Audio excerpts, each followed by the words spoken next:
خاموش و روشن شدن ناگهانی تلویزیون سونی میتواند واقعاً آزاردهنده باشد. یکی از دلایل اصلی این مشکل، نوسانات برق است که میتواند به برد پاور آسیب بزند.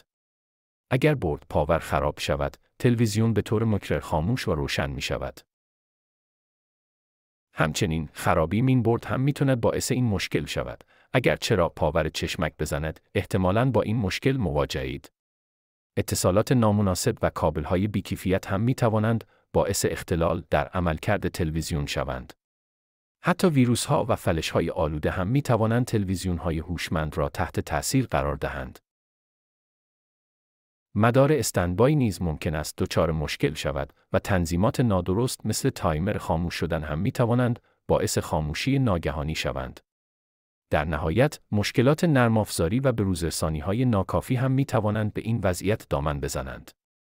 بنابراین، اگر با این مشکلات مواجه شدید، بهتر است به بررسی این موارد بپردازید تا تلویزیون شما دوباره به حالت عادی برگردد.